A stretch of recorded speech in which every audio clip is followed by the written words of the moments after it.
Hello friends, मैं संदीप और आप देख रहे हैं एसपीटी गांव से शहर तक। आइए हम दिखाते हैं आज की सबसे बड़ी खबरें। शुक्रिया आज मीडिया के तमाम साथियों का और देश भर के छात्र संगठनों का, छात्र संघ के प्रतिनिधियों का और बौद्धिक समाज से आए हुए तमाम लोगों का कि आज एक बहुत ज़रूरी प्रेस कॉन्फ्रेंस यहाँ हो रही है जिसमें सब लोग शामिल हैं। ये प्रेस कॉन्फ्रेंस साफ तौर पर जो इसके एजेंडे में लिखा हुआ है कि यूजीसी के मसले पर जो रेगुलेशन 2026 आया और फिर सुप्रीम कोर्ट से उसे रोक लगवा दिया गया, उसके समर्थन में और उसे और बेहतर करने के मकसद से बुलाई गई है। इस प्रेस कॉन्फ्रेंस में तमाम लोगों ने उस साझा मंच से यह घोषणा किया, यह ऐलान किया कि वो एक जन आंदोलन की तरह, जो मेरा मानना है कि किसी फोरम से वो आंदोलन खड़ा नहीं हुआ, जो नियम कायदे भारत सरकार ने बनाए, सुप्रीम कोर्ट के दबाव में बनाना पड़ा जिसे, उसे बनाने के बाद इस देश ने देखा कि जैसे मंडल आंदोलन आया और उसके विरोध में लोग सड़कों पर उतर गए, फिर वो कोर्ट गया मामला, पहले उस पर स्टे हुआ और उसके बाद इंदिरा साहनी मामले में 2 साल लग गए जब उसे पास किया गया।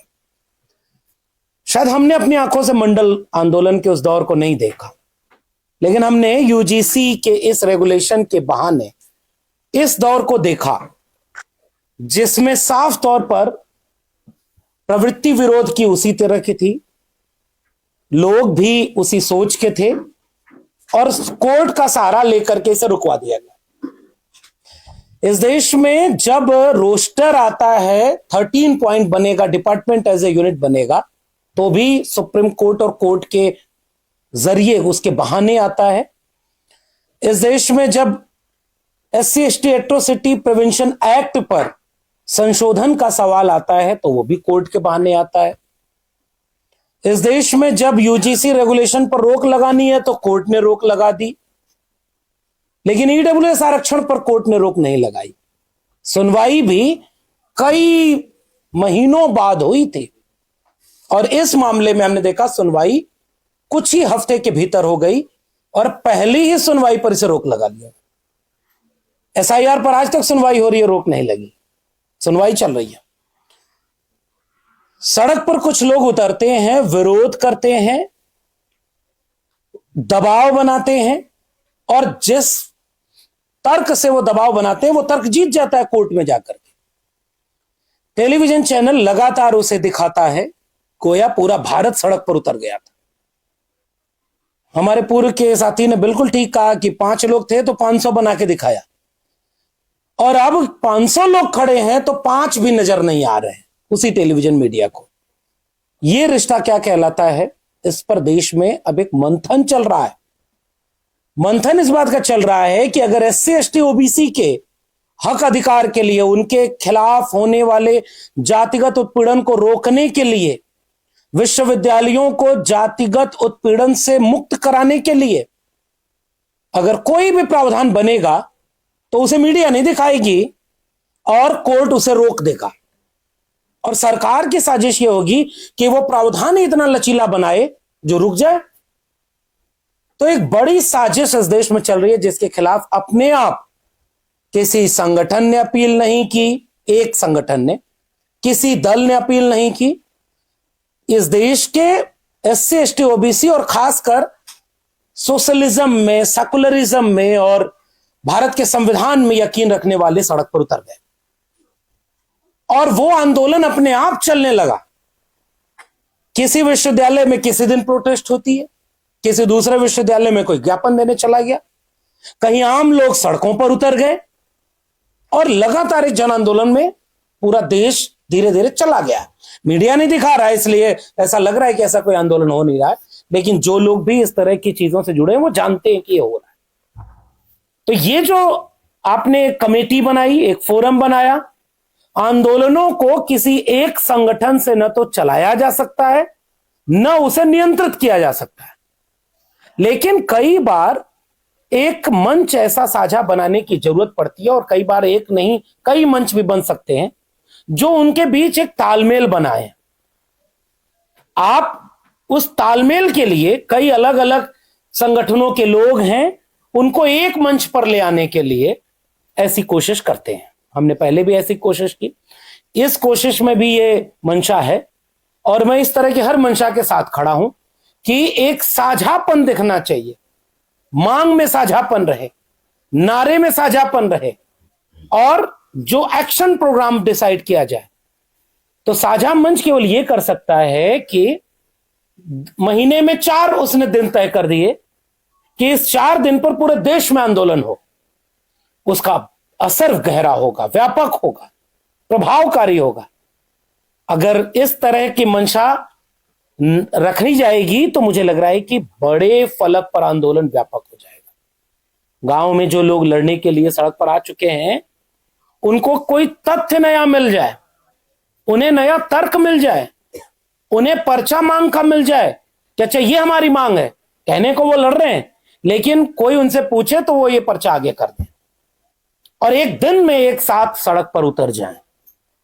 ये मुझे लगता है कि इस फोरम का अगर मकसद है, जो कि हमारे साथियों ने रखा भी है, और आगे भी इन्होंने घोषणा की कि 13 तारीख को नेशनल कॉल कर रहे हैं वो इस आंदोलन के लिए, फिर उसके बाद दिल्ली में भी कोई कार्यक्रम करने की योजना है उसके हफ्ते भर के भीतर, फिर उसके बाद कार्यक्रम करिए, और 19 मार्च तक, जब तक अगली सुनवाई की तारीख है, जब भारत सरकार को जवाब देना है, क्योंकि ये वही भारत सरकार है जिसने जब रोक लगा रहा था कोर्ट तो कुछ नहीं बोला। आज तक आप ऐसा नहीं पाएंगे कि भारत सरकार कोई गजट नोटिफिकेशन जारी करे और कोर्ट उसको आपत्ति करके कह रहा है कि हम रोकेंगे, और सरकार का नुमाइंदा वहां कुछ बोले ही ना। इसका मतलब है कि सरकार की मंशा नहीं थी कि यह समता समिति न्याय समिति साबित हो। सॉलिसिटर जनरल और अटॉर्नी जनरल 2 बड़े पद हैं, लाखों रुपए सैलरी है, और सरकार ने जो प्रावधान बनाया उसको ही नहीं रोका। इसका मतलब यह कि सरकार इस साजिश में शामिल है कि हम किसी को समता देंगे नहीं। लेकिन एक बड़ी लड़ाई जो कि आप सब, पूरा देश जान चुका है, 2007 में सुखदेव थोराट कमेटी बनी थी जिसने देश को बताया कि आपके विश्वविद्यालय भी जातिवादी हो चुके हैं, आंकड़ों के साथ बताया। उसके बाद 12 में रेगुलेशन बना, फिर उसके बाद पायल तड़वी और रोहित वेमुला का ऐसा इंसिडेंट आया, और कई इंसिडेंट आते गए। 118% मैं तो कह रहा हूं कि वो दर्ज आंकड़े हैं 118% के, 178 से 378, 373, इससे कई गुना ज्यादा एट्रोसिटीज होती हैं जो दर्ज नहीं होती। इसके दबाव में आपको ले आना पड़ा, और सरकार ने इतनी बड़ी साजिश की कि इसे इतना वेग रखा, इसके प्रावधान इतने खराब और घटिया रखे। आप 10 लोगों की कमेटी बना रहे हैं जिसमें से 7 आप ही हो सकते हैं नॉन SC ST OBC।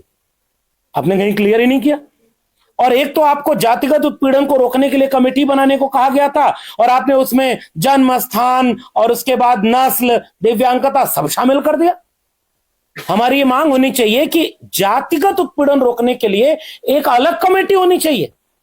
बाकी अगर आपको कमेटी बनानी है, हम तो विश्वविद्यालय में रहे, और जो विश्वविद्यालय में रहे वो जानते हैं, दर्जनों कमेटी काम करती है एक साथ, 2-4 और बना लो आप। लेकिन इस तरह से गड्ढमड करना यह सरकार की साजिश थी, और साजिश में सरकार कामयाब हो रही है क्योंकि सिस्टम में उनके लोग बैठे हैं।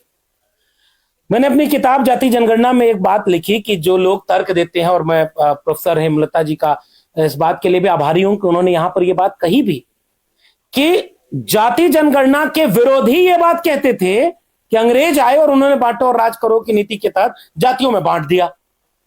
तो मैंने उस चैप्टर के शुरुआत में लिखा है कि ऐसा रहा होगा कि जब अंग्रेज भारत आए होंगे तो भारत में कोई वर्ण व्यवस्था, जाति व्यवस्था थी ही नहीं। फिर पहले उन्होंने किसी मनु को पैदा किया होगा, फिर उससे मनुस्मृति लिखवाई होगी, ऋग्वेद के पुरुष सूक्त की 10म मंडल की वो ऋचा लिखवाई होगी, और उसमें फिर जाति और वर्ण को पैदा किया होगा। और उसके बाद भी भारत ऐसा था कि सारे चारों वर्ण के लोग एक थाली में बैठकर खाते थे। उनके किताबों में लिखा है कि सब एक साथ रहते थे, अंतरजातीय विवाह होता था, प्रोफेसर शूद्र हुआ करते थे और ब्राह्मण विद्यार्थी होते थे। कई बार तो वो सब्जी उब्जी बेचने चले जाते थे। क्षत्रिय लोग जो है कचरा उठाने का काम करते थे। ऐसा भारत अंग्रेजों ने देखा, और जब देखा उन्होंने कि ये तो इतना एकजुट है, इन्हें बांटा कैसे जाए, तो जाति जनगणना करवाने लगे। इतने हास्यास्पद तर्क है इनके पास। इसी तर्क से सुप्रीम कोर्ट के चीफ जस्टिस ऑफ इंडिया को और उन तमाम दक्षिणपंथी लोगों को अगर आप संतुष्ट करेंगे तो आपको कहना पड़ेगा कि आज इस देश में ऐसे विश्वविद्यालय हैं कि 45 केंद्रीय विश्वविद्यालय हैं, तो 45 में से 40 केंद्रीय विश्वविद्यालयों के vice chancellor SC ST OBC हैं। कोई भी डिपार्टमेंट आप उठा लीजिए, उसमें जो एचओडी बने हो उसमें 90% एससी एसटी ओबीसी है। दिल्ली विश्वविद्यालय के 90 डिग्री कॉलेज हैं, 90 में केवल 9 सामान्य वर्ग के प्रिंसिपल हैं, बाकी सब एससी एसटी ओबीसी है। और भेदभाव होता है सामान्य वर्ग के बच्चों के साथ, क्योंकि इंटरव्यू का पैनल ऐसा बैठता है जिसमें 10 में से 8 मेंबर एससी एसटी ओबीसी होते हैं, और जब कोई सवर्ण बच्चा जाता है तो उसकी जाति के नाम पर 5 गाली देते हैं, इंटरव्यू में नंबर कम देते हैं जब वो बोर्ड का हेड बने होते हैं। ऐसा कोई विश्वविद्यालय इस देश में एग्जिस्ट नहीं करता। इस देश के विश्वविद्यालयों में कोई भी सिलेक्शन कमेटी बैठती है तो उसमें नॉमिनी के तौर पर SC ST observer, OBC observer बनाए जाते हैं। डिसीजन मेकिंग में उनका कोई मतलब नहीं। और आपने हेड ऑफ इंस्टीट्यूट को बनाया समता समिति का अध्यक्ष, चेयरपर्सन, 3 सीनियर मोस्ट फैकल्टी।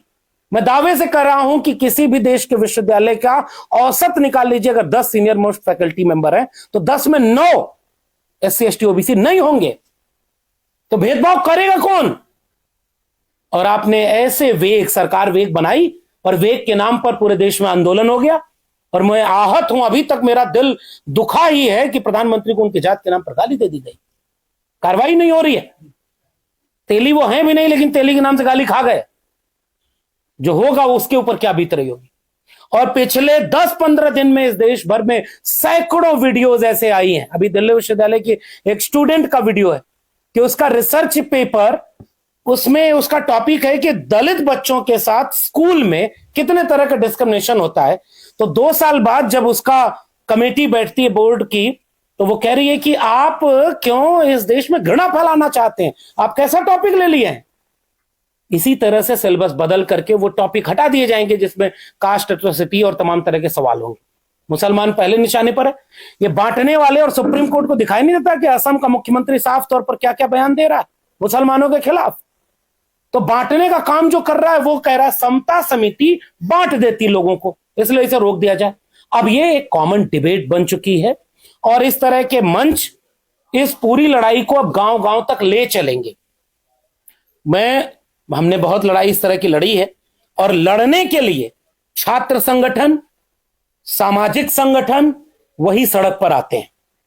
और मैं इस बात की बधाई देना चाहता हूं देश भर के उन तमाम हजारों नौजवानों को जो सड़क पर उतर करके इसका विरोध करना शुरू कर दिए। टेलीविजन चैनल न कभी कल आपको दिखाया था, न आज दिखा रहा है और न कल दिखाएगा। ये सोशल मीडिया प्लेटफॉर्म आपके हैं। तो उन तमाम छात्र संगठनों को मेरी गुजारिश रहेगी कि साझापन के साथ न्यूनतम सहमति पर अधिकतम एकजुटता बना करके जो कॉमन कॉल दी जाए उसमें शामिल हो जाइए। और जब आप ऐसा करेंगे तो ये एक व्यापक जन आंदोलन शामिल होगा। और इस जन आंदोलन में हम ये सवाल करेंगे कि समता तब तक नहीं आएगी जब तक बैकलॉग यूनिवर्सिटीज का नहीं भरा जाएगा। समता तब तक नहीं आएगी जब तक देश के एससी एसटी ओबीसी प्रोफेसर और वाइस चांसलर नहीं होंगे। आपने बैकलॉग खत्म कर दिया, ईडब्ल्यूएस का बैकलॉग लागू कर दिया था, आपने शॉर्टफॉल को खत्म कर दिया, आप एनएफएस करते हो। तो यह मांग पत्र मेरा सुझाव है कि जब यह जाए तो अगर इसमें पहला आपने नियम बनाया कि यूजीसी रेगुलेशन 2026 को और सख्त और स्पष्ट करके तुरंत लागू किया जाए, तो दूसरा ही आप इसमें मांग रखिए कि जाति जनगणना करा करके इस देश भर के कैंपसेस को जितनी जिसकी संख्या बारी उसकी उतनी हिस्सेदारी के हिसाब से बैकलॉग भर करके, एनएफएस रोक करके और शॉर्टफॉल लागू करा करके उनकी हिस्सेदारी दी जाए। और तीसरी मांग इसमें शामिल किया जाए कि रोहित एक्ट, इस पर बिल्कुल ठीक कहा आपने कि और लोगों से राय मशवरा करके और बेहतर एक्ट कैसे बने उसके लिए इस मांग में शामिल कर दिया जाए। लेकिन जब आखिरी बात कि जब आप लड़ाई लड़ने जाएंगे तो हमले होंगे, जैसे एक हमला भी जवाहरलाल नेहरू विश्वविद्यालय छात्र संघ के ऊपर हुआ है। हम इस मंच के माध्यम से उन हुक्मरानों को इस बात का इशारा करना चाहते हैं तो लड़ाई नहीं रुकती। असल में उन्हें यह पता नहीं कि अगर आप इतना, जब आंदोलन के लिए कॉल हुआ था, आप देखिए किस दिन यह फरमान आता है, जिस दिन दिल्ली विश्वविद्यालय में प्रोटेस्ट था, जिस दिन जवाहरलाल नेहरू विश्वविद्यालय में मशाल जुलूस इस मामले पर निकाला जाने वाला था, उसके चंद घंटों के पहले चुने हुए चारों प्रतिनिधियों को रस्टिकेट कर दिया गया। कैंपस में अभी वो लागू तो नहीं है, लेकिन सबको हटा दिया गया, कोई लड़ाई ना बढ़ जाए। क्योंकि छात्र जब लड़ते हैं तो वो सत्ता के लिए भारी पड़ता है। तो विश्वविद्यालय को बदनाम करने वाले, विश्वविद्यालयों को तमाम तरह से कैप्चर करने वाले टारगेट करते हैं कि जो सबसे मजबूती से लड़े उन्हीं के ऊपर हमला कर दो। हम उस हमले की भी यहां से कड़ी निंदा करते हैं, रक्षा मंत्री वाली कड़ी निंदा नहीं। हम वाकई इस बात की निंदा करते हैं कि हम जितने भी लोगों के ऊपर, चाहे वो इलाहाबाद विश्वविद्यालय में हमला, फिजिकल हमला हो या छात्र संघ के ऊपर जवाहरलाल नेहरू विश्वविद्यालय में हमला हो, इन तमाम सवालों को एक साथ शामिल करके एक बड़ी लड़ाई को लड़ेंगे। और आखिरी बात कि जब महात्मा फूले ने किताब लिखी है जो गुलामगिरी की भूमिका में उन्होंने लिखा है कि हथेली से सूरज नहीं ढका जा सकता। तो सूरज को ढकने का जिन लोगों को भ्रम हो, उनकी हथेलियां बहुत हो सकती हैं, ईडी सीबीआई हो सकती है, मीडिया हो सकती है, जुडिशियरी हो सकती है, लेकिन सच और हक हमारे साथ है। और हमारी लड़ाई हक के लिए, सम्मान की है, समता और न्याय की है। इसलिए ये लड़ाई किसी एक व्यक्ति की नहीं है, ये एक संगठन की नहीं है। मैं पूरे देश के लोगों से गुजारिश करता हूं, जहां जहां आप इस तरह की कमेटी बना सकते हैं बनाइए, और आप इस आंदोलन को खुद लड़िए। जब कुछ कम लोग लड़ेंगे तो निशाने पर लिए जाएंगे। जब पूरी ताकत से इस देश का बहुजन समाज और संविधान में यकीन रखने वाला समाज सड़कों पर उतर जाएगा, तो तुम कितने लोगों को रोकोगे। इसी ऐलान के साथ कि जहां जहां आप जिस पार्टी, जिस झंडा बैनर को लेकर के कर सकते हैं करिए। इस फोरम ने जो ऐलान किया साझा तारीखों का, चाहे वो 13 तारीख का हो, चाहे वो 17 तारीख को कोई कार्यक्रम हो, फिर अगले उसके बाद फरवरी के लास्ट में हो, 19 फरवरी तक, 19 मार्च तक, इतना मेरा निवेदन है पूरे देश के लोगों से कि 19 मार्च तक आपका आंदोलन इतना मजबूत हो जाए कि भारत सरकार जब सुप्रीम कोर्ट में खड़े होकर के अपनी सफाई दे रही हो, तो वो फिर कोई धूर्तता या चालाकी न करे कि जिस पॉइंट 3.1 में है कि जहां SC ST OBC लिखा है उसमें जनरल कैटेगरी को भी शामिल कर दे। हो सकता है ऐसा कर देंगे, या हो सकता है उस क्लॉज को हटा दे। इस तरह की कोई भी साजिश हो, तब तक ये आंदोलन इतना मजबूत हो जाए कि वो इस तरह की कोई साजिश न कर सके, और ये UGC रेगुलेशन और मजबूती से लागू हो और इसे जन आंदोलन बनाया जाए। मंडल आंदोलन जैसा वक्त है, तो मंडल के समय तो विश्वविद्यालयों में कम थे SC ST OBC, अब तो उस समय सोशल मीडिया में नहीं था, फिर भी वो लोग लड़ाई लड़ गए। हम तो हजारों में हैं, हमारे हजारों प्रोफेसर हैं, हजारों छात्र संगठन और उसके प्रतिनिधि हैं, और आपके पास सोशल मीडिया है। आप इस ताकत से सड़क पर उतरिए, और ताकत आपकी संख्या बल में है, हिंसा में नहीं। वो प्रधानमंत्री को गाली देंगे तो मुकदमा नहीं होगा, आप किसी को गाली नहीं देंगे तब भी सड़क पर जाएंगे। अभी मैं देख रहा था कि 100 लोगों पर मुकदमा उन्होंने देश भर में UGC आंदोलन के लिए करने का कोशिश की। तो हिंसा आपका सहारा नहीं होगा, हमारी संख्या बल से, हम सहारे से, हम शांतिपूर्ण तरीके से जन आंदोलन इसे बनाएं, और अगले 1 महीने में देश का सबसे बड़ा आंदोलन इस देश के कैंपसेस में खड़ा हो जाए, इस देश के सड़क पर खड़ा हो जाए, जो समता की बात करे, जो न्याय की बात करे, किसी भी जाति और धर्म के खिलाफ न हो, वो इस देश के कैंपस को बेहतर बनाए ताकि देश में बेहतर बने। इसलिए हम पूरा समर्थन इस फोरम को करते हैं और इस आंदोलन को करते हैं। हम गुजारिश करेंगे कि जितने ज्यादा से ज्यादा साथी इस फोरम से जुड़े, आप पब्लिक डोमेन में आपको पर्चा डाल दिया जाएगा, पोस्टर डाल दिया जाएगा, आप हर जगह अपना संगठन का नाम लिखिए और जगह का नाम लिखिए और अपने इलाके में करिए, लोगों को कन्विंस करिए, सड़क चौराहे पर जाकर बताइए कि वो कहां कॉलम लिखा था कि किसी के खिलाफ है। और जब चर्चा होगी, पर्चा होगा, और जब चर्चा पर्चा दोनों हो जाए तो आंदोलन सड़क पर अपने आप गुलजार हो जाता है। तो इसलिए मैं इस पूरे आंदोलन को समर्थन देते हुए हम इस लड़ाई को लड़ने का ऐलान करते हैं, और तब तक इसे आंदोलन के रूप में और मजबूत करेंगे जब तक हम जीत न जाए। बहुत धन्यवाद।